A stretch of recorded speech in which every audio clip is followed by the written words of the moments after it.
Hola a todos, soy el Dr. Michel Villatoro Villar, especialista en medicina interna y reumatología. El día de hoy les hablaré de una de las enfermedades más frecuentes también en reumatología y es el lupus eritematoso sistémico.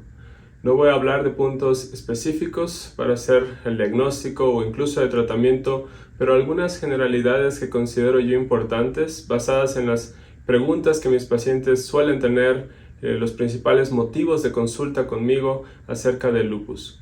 Lo primero que quiero mencionarles es que realmente el lupus en sí es el nombre para describir un conjunto de enfermedades que se pueden manifestar de diferentes formas en diferentes grados. ¿A qué me refiero? No todos los pacientes con lupus son iguales. Muchos pueden tener solamente manifestaciones en piel, otros articulares, otros renales, otros en procesos en órganos internos como el sistema nervioso central, el corazón, los pulmones. Algunos pacientes suelen tener manifestaciones de más de 2 órganos afectados, otros de todos. Entonces, ningún paciente es igual en lupus y por eso también es muy difícil hacer estudios de investigación en esta enfermedad, debido a que es difícil crear grupos homogéneos con las mismas características clínicas. Sin embargo, y a eso me refiero con que la palabra engloba en sí un conjunto de enfermedades que se pueden llegar a manifestar de diferentes formas y en diferentes grados. Muy bien, algo importante también es que cuando se sospecha de lupus eritematoso sistémico se suelen pedir una serie de estudios de laboratorio, incluso de imagen y a veces de patología. En relación a los estudios de laboratorio, hay que recordar que los anticuerpos antinucleares por sí solos no hacen diagnóstico de lupus y es muy importante asegurarnos del diagnóstico porque es una etiqueta para el resto de la vida del paciente. Por todo lo que puede conllevar, porque obviamente se tiene el conocimiento, por ejemplo, de la gravedad de la enfermedad en algunos casos, aunque no siempre es así, de los tratamientos que son de manera prolongada y las comorbilidades. Entonces, es importante no etiquetar a un paciente hasta estar 100% seguro del diagnóstico. Es muy necesario profundizar en los anticuerpos y es también importante recordar que los estudios de laboratorio por sí solos no hacen el diagnóstico del lupus, pero sí pueden dar mucho fundamento a tratar de compaginar las manifestaciones clínicas con los estudios de laboratorio e incluso de imagen. Es por ello que hay que tratar de hacer una buena historia clínica, una revisión general del paciente, solicitar la serología que se considera necesaria y poder llegar al diagnóstico de esta forma. Hay muchos tratamientos que se utilizan en el manejo del lupus. Quizás algunos pocos de ellos han demostrado que realmente hacen un impacto en la morbimortalidad de los pacientes con lupus.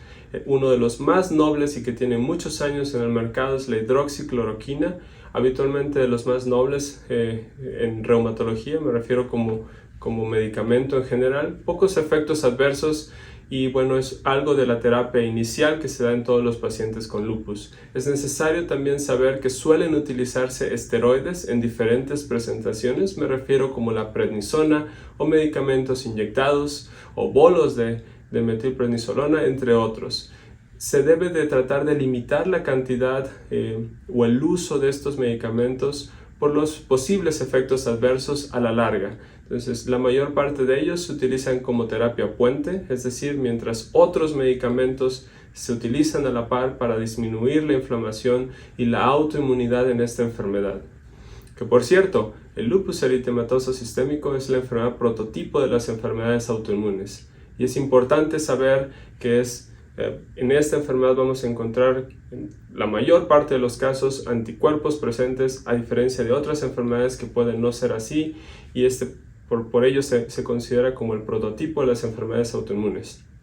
Muy bien, entonces en relación al tratamiento, recordar entonces lo que es terapia inicial, cuál de los medicamentos si se ha demostrado que realmente impactan en la morbimortalidad de los pacientes, tratar de limitar el uso de esteroides y dependiendo de cada manifestación clínica que tiene el paciente, me refiero a cuál es la manifestación principal de lupus en cada paciente, es el medicamento o los medicamentos que se pueden utilizar. No existe uno que vaya a ser útil para todo, quizás se puede ir seleccionando dependiendo de las manifestaciones principales del órgano más afectado y de la respuesta al tratamiento y las comorbilidades del paciente. Es complejo en el análisis del tratamiento, pero es fundamental. También es importante saber que esta enfermedad no se cura, pero es necesario recordar que se puede llevar a remisión, es decir, tener la enfermedad, pero como si no estuviera presente. Es por ello que algunos pacientes se sienten muy bien con el tratamiento, lo suspenden, asumen que la enfermedad no va a regresar y entonces tienen recaídas y cuesta más trabajo volver el paciente, llevarlo a remisión, y por ello es importante considerar que la terapia se debe llevar a la par con su reumatólogo. Muchas gracias.